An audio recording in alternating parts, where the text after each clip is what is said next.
Bonjour tout le monde et bienvenue à cet épisode Oracle Tube. Les Oracle Tubes sont une activité qu'on fait ensemble en alternance les vendredis avec les BookTubes. Donc, c'est différent, mais c'est tous les vendredis. Je vous partage des outils. Donc, ça peut être un livre, un jeu de cartes Oracle qui peut nous aider avec notre cheminement personnel.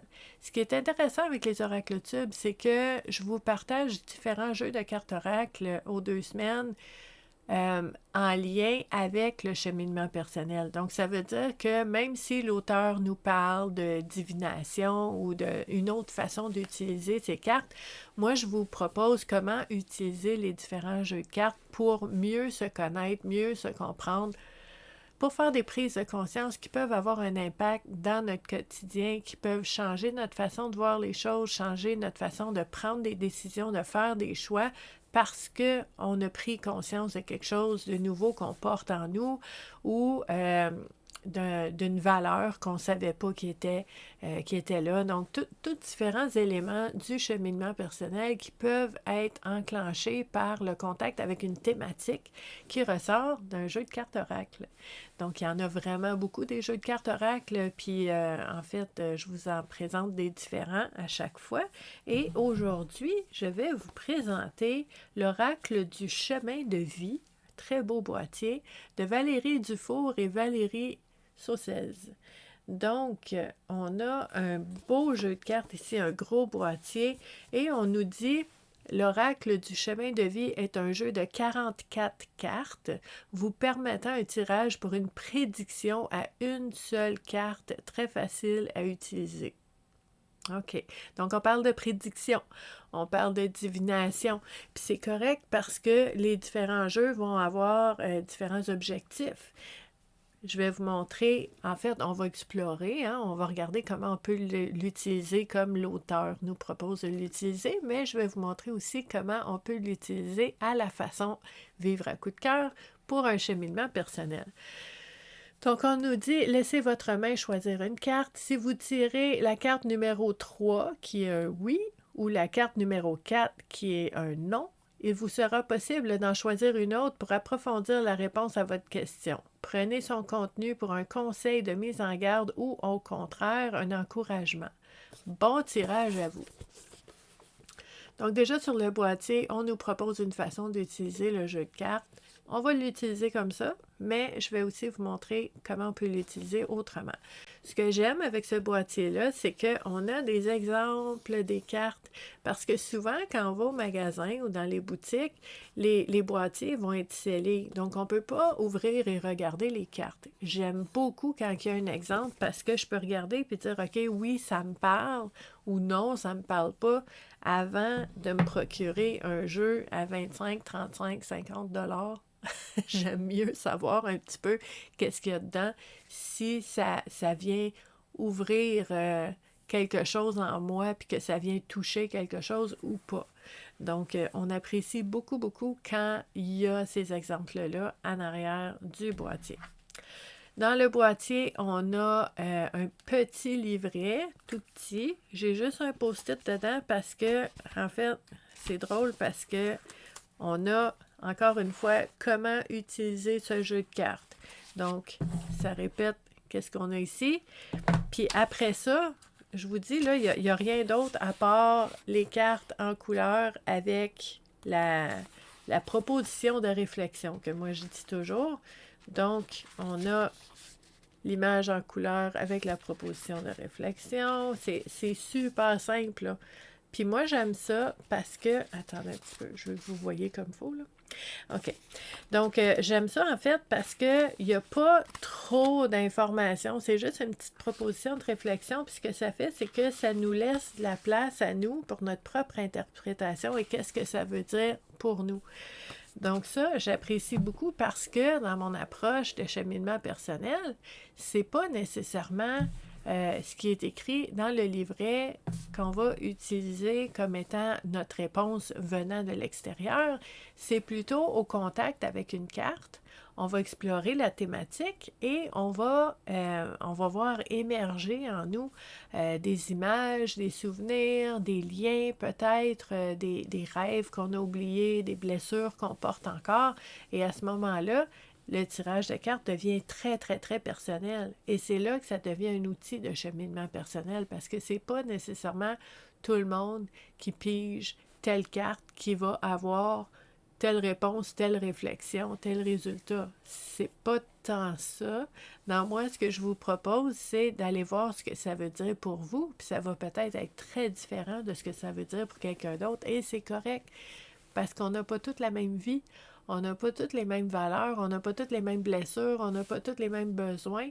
Donc, à ce moment-là, quand on utilise un jeu de cartes de façon très, très, très personnalisée, ça va aller nous chercher des réponses très personnalisées aussi. Donc là, je vais vous montrer les cartes. Donc, en arrière, sont toutes pareilles. On a comme ça ici des petits messages qui flottent avec des réponses. Et on a des cartes. Sur chacune des cartes, il y a une image, il y a un chiffre, il y a une proposition de réflexion. La proposition de réflexion, c'est la même qui est dans le livret. On garde ça simple, on aime ça. Donc, vous allez voir que dans ce jeu de cartes-là, c'est écrit, là. Ils disent très, très, très explicitement, c'est des réponses à vos questions, c'est des prédictions, c'est divinatoire. Donc, la façon de lire les cartes, regardez celle-là qui nous dit « Le projet est mûr et prêt à l'aboutissement. Go! » OK? Ça y est, on est rendu. Ben ça, c'est comme une prédiction. C'est comme la divination de dire « OK, je suis rendu. » Puis vous allez voir, la plupart des cartes sont vraiment comme ça. Donc, par exemple, celle-là, la 13, qu'on nous dit ici, une donnée inconnue bloque votre projet. Révisez-le comme il faut. OK? Donc, si, par exemple, on fait un tirage de cartes divinatoire, puis qu'on tire cette carte-là, on va dire oh, « OK, j'ai pas toutes les informations, apparemment.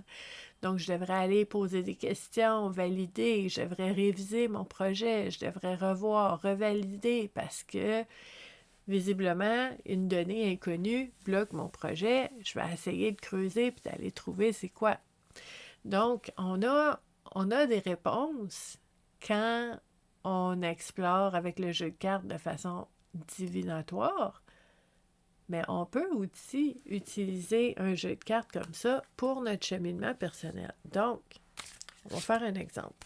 On va brasser les cartes en ayant l'intention que les thématiques qui vont ressortir soient porteuses de prise de conscience qui vont m'aider soit à mieux me connaître, à mieux comprendre ce qui se passe dans ma vie maintenant, à voir un petit peu qu'est-ce que je dois savoir maintenant qui va m'aider dans mon cheminement personnel.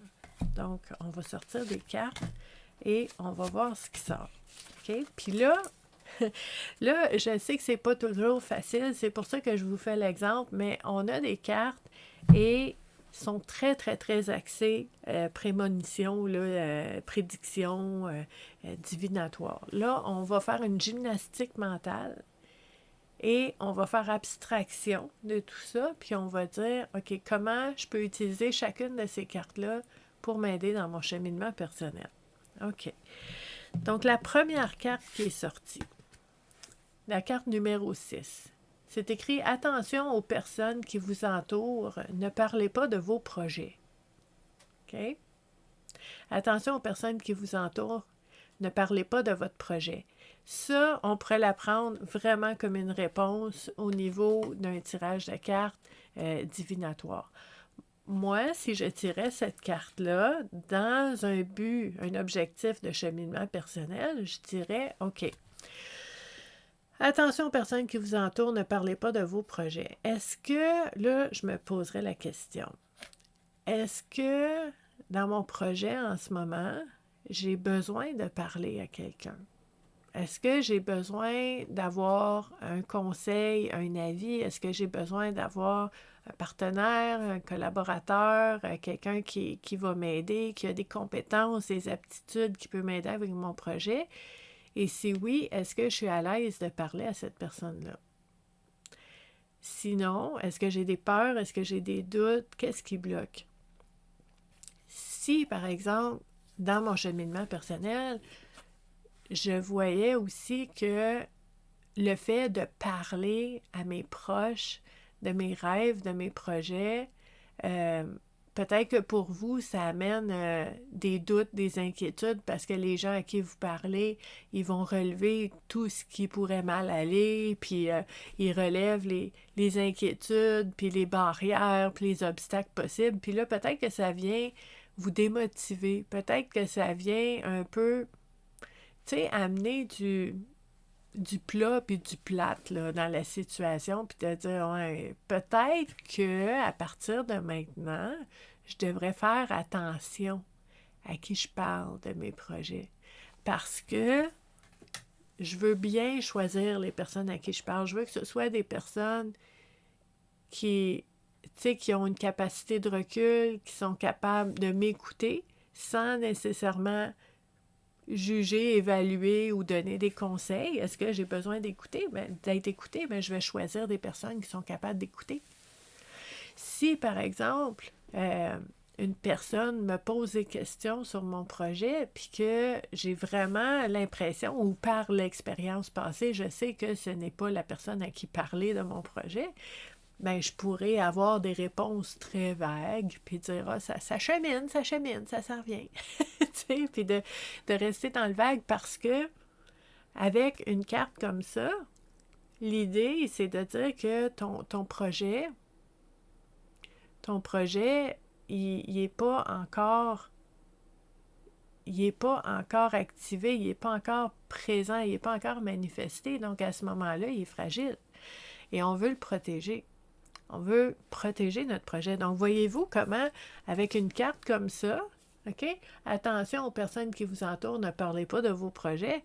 On peut vraiment aller explorer différents angles en introspection pour mieux se comprendre, mieux se connaître, mieux voir qui est autour de moi et quel est le rôle de chacun et comment on peut partager ensemble ou pas par rapport à ces projets-là.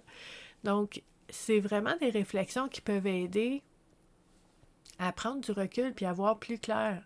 Donc, vous voyez la différence, c'est pas nécessairement d'avoir une carte qui me dit l'avenir ou me dit maintenant, faut que je fasse ça. Moi, j'aime beaucoup personnellement utiliser les cartes aussi pour explorer ce qui se passe en moi, explorer comment je peux voir les choses autrement pour m'aider à partir de maintenant, à partir de ces prises de conscience-là. Donc, avec cette carte-là, je pourrais aussi regarder, parce que c'est écrit « Attention aux personnes qui vous entourent », je pourrais faire un inventaire des gens autour de moi. De dire « OK, c'est intéressant, je vais aller voir dans mon paysage social qui est là, qui est autour de moi, qui est présent dans ma vie, puis ces présences-là, est-ce qu'elles sont bénéfiques ou est-ce que ce sont des présences qui me siphonnent mon énergie puis qui m'apportent des doutes, des peurs, que je ne suis pas bien. » Puis à ce moment-là, avec une proposition de réflexion comme ça, attention aux personnes qui vous entourent, c'est que je veux être consciente de qui est autour de moi, de comment ça m'influence, comment ça m'affecte, c'est quoi les impacts de ces relations-là, pour pouvoir choisir, est-ce que je continue à cultiver ces relations-là ou pas? C'est super important. Puis, regardez, c'est quelques petites lignes, là. Avec cette proposition de réflexion-là, on peut vraiment aller explorer des éléments super importants pour notre cheminement personnel. Donc, c'est comme ça qu'on fait. On va faire un autre exemple ici. La carte numéro 14 qui dit « Le temps de réflexion est arrivé à sa fin, agissez. » Là, dans une divination, on dirait « Lumière rouge, lumière verte, go. Go, go, go, on y va, on a assez réfléchi, c'est le temps d'y aller, la carte me l'a dit, j'y vais. » Bon, ça, c'est une façon de faire un tirage de cartes. C'est la façon qui est proposée par les auteurs. Moi, si je tirais cette carte-là, puis que je voulais l'utiliser dans le cadre d'un cheminement personnel, je me dirais, OK, le temps de réflexion est arrivé à sa fin, agissez ici et maintenant. Là, ce que je ferais, je me poserais la question, qu'est-ce qui m'empêche d'agir en ce moment? Qu'est-ce qui me fait peur? Qu'est-ce qui est lourd? Qu'est-ce qui est présent en ce moment qui fait que je reste dans la phase de réflexion, de préparation, de planification, puis que j'ai de la misère à embrayer, là. j'ai de la misère à avancer, il y a quelque chose qui fait que je reste dans cet état de réflexion. Puis peut-être que pour vous, la prise de conscience, ça serait de dire, j'ai peur, je ne sais pas comment ça va se passer, c'est l'inconnu, donc j'attends que les circonstances soient parfaites avant d'agir. J'attends là que tous les éléments soient là puis que je me dise, OK, c'est le temps, tout est placé, tout est parfait, c'est le moment. Une autre question, est-ce que je pense vraiment qu'un jour tout sera présent et là parfaitement pour que je puisse y aller?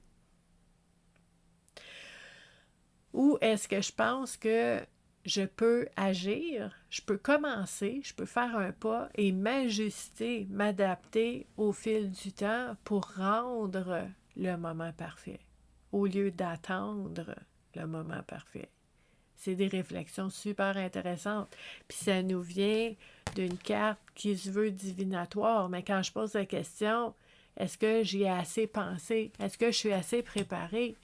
Est-ce que je suis rendue à l'étape de rumination ou est-ce que les pensées tournent en rond? J'ai déjà pensé à tout ça, mais ça tourne, ça continue. Est-ce que je suis pris dans un engrenage de réflexion alors que sors de l'engrenage, fais un pas. On est peut-être rendu là. Puis là, dans mon introspection, je pourrais me poser la question, si j'avais le courage de commencer maintenant, qu'est-ce que je ferais en premier?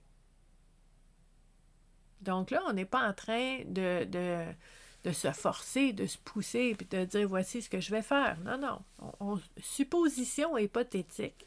Si j'avais le courage d'agir maintenant, ce serait quoi la première chose que je ferais? Puis ça, bien, ça pourrait être votre premier pas. Ça ne l'engage pas à faire toutes les démarches pour se rendre à l'atteinte de l'objectif. Qu'est-ce que je fais maintenant, aujourd'hui? Un pas, une chose. Puis ça peut être très précieux parce que je vous dis, moi, quand j'accompagne les gens en individuel, puis qu'à un moment donné, il y a une montagne, là, puis il y a comme, c'est loin l'objectif, puis les gens sont comme, oh my God, il y a tellement d'étapes, il y a tellement de choses à faire, il y a tellement de démarches, puis c'est épuisant avant même d'avoir commencé. Ça va être très aidant de commencer par une chose, une étape. Tu sais, une démarche, juste une, puis de dire, OK, là, je suis sortie de l'engrenage de, tu sais, d'avoir peur, puis de rationaliser, puis de rester dans le mental le plus possible pour essayer de me protéger. J'ai fait un pas pour agir. Puis ça devient important pour briser un peu ce cycle-là, puis dire, oui, je suis capable de faire des choses, je suis capable de m'adapter, je suis capable de m'ajuster, je suis capable de reculer, de faire un autre choix, je suis capable d'avancer. Puis c'est important pour l'estime de soi, c'est important pour la confiance en soi. Donc, c'est vraiment des belles réflexions qu'on peut faire. La troisième carte qui est sortie pour notre réflexion, carte numéro 10. Attention, ne vous dispersez pas sur plusieurs choses en même temps. Ça peut arriver, hein?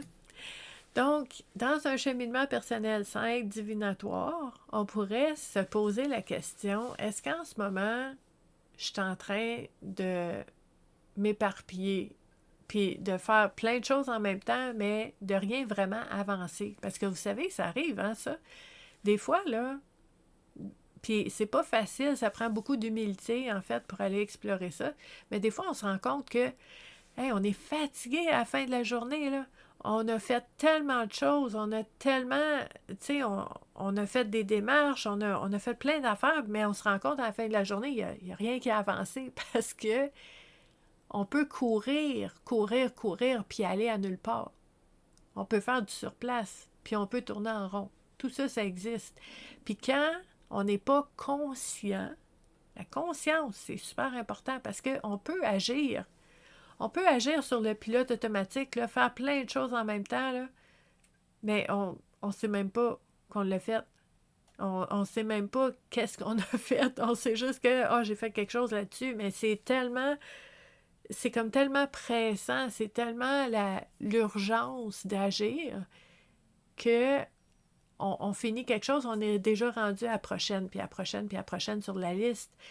Donc, la conscience de dire en ce moment, là, je suis en train de faire ça. Focus, c'est ça que je fais. Puis quand ça sera fait, je vais le regarder, puis je vais dire, hey, j'ai fait ça. Puis j'en prends conscience. Puis là, je peux dire, OK, c'est quoi la prochaine chose que je peux faire? Puis vraiment, de ne pas s'éparpiller, de ne pas se disperser parce que, justement, un jour, ce que ça fait, c'est qu'il y a plein de choses à commencer, mais il n'y a rien de fini. Puis là, c'est dur, ça, sur l'estime puis sur la motivation. C'est très difficile de voir plein d'affaires commencer, mais il n'y a rien qui est avancé vraiment, il n'y a rien qui est terminé. Puis de toujours commencer des nouvelles choses, mais de ne pas les terminer. Des fois, ça peut être parce qu'on a besoin d'aide. Puis moi, je connais des gens, puis peut-être que vous êtes comme ça. Vous vous reconnaissez comme étant un starter. Là. Tu sais, moi, je pars des projets. Mais c'est pas moi qui ai fini, ça m'intéresse pas. J'aime pas ça. Moi, je pars la machine. Ben, c'est correct. Mais ça veut dire que tu as besoin de quelqu'un avec toi. Tu as besoin de quelqu'un pour collaborer avec toi, pour le prendre un coup que c'est commencé. On a chacun nos forces, c'est correct, mais il faut savoir s'entourer. Donc, voyez-vous, toutes les réflexions qu'on peut faire en lien avec une simple carte qui nous dit « Attention, faites pas plusieurs choses en même temps parce qu'on se disperse dans ce temps-là. » Donc, à ce moment-là, ça peut nous aider à voir notre rythme, la vitesse à laquelle on fait les choses, puis comment on peut s'ajuster aux besoins, changer la vitesse, changer le rythme pour pouvoir avoir plus conscience de où on est, de qu'est-ce qu'on fait, où est-ce qu'on veut s'en aller, puis de savoir où est-ce que je suis ici maintenant, qu'est-ce que je suis en train de faire. Puis de mettre de l'attention là-dedans, de l'intention, puis de dire c'est ça que je fais en ce moment. Puis il y a moyen d'avoir de la fierté à ce qu'on est en train de faire, puis d'être bien, puis de voir qu'on avance parce qu'on en est conscient. On n'est pas éparpillé, on n'est pas dispersé. Donc ça, c'est quelque chose qui peut aider aussi, une belle prise de conscience dans notre cheminement personnel. Donc, voyez-vous comment, avec un jeu de cartes comme celui-là, qui se veut très, très divinatoire et prédiction, on peut utiliser un jeu comme ça pour nous aider à faire des super belles réflexions, des bonnes prises de conscience dans un mode introspection, dans un cheminement personnel. Donc, si vous aimez ça, je vous présente un jeu de cartes différent à toutes les 2 semaines, les vendredis, en alternance avec les booktubes. Et vous allez pouvoir continuer d'explorer cet outil-là avec nous. Si vous aimez tout ce qui touche au bien-être, la santé mentale et le cheminement personnel, je vous invite à joindre la communauté Vivre à coup de cœur sur toutes les plateformes où est-ce qu'on est. Donc moi, je suis intervenante psychosociale, mon nom c'est Stéphanie, et ça fait 28 ans que j'accompagne les gens dans leur cheminement personnel puis au niveau de la santé mentale. Donc, je vous partage vraiment différents outils, des pratiques, des méthodes, des approches, des exercices, des conférences, des réflexions, des informations qui peuvent vraiment aider. Donc, vous allez avoir le lien pour savoir où est-ce que vous pouvez nous rejoindre. Et je vais vous mettre un lien aussi pour en savoir un petit peu plus sur ce jeu de cartes-là. Donc, je vous remercie d'avoir été là et je vous dis à la prochaine. Bye!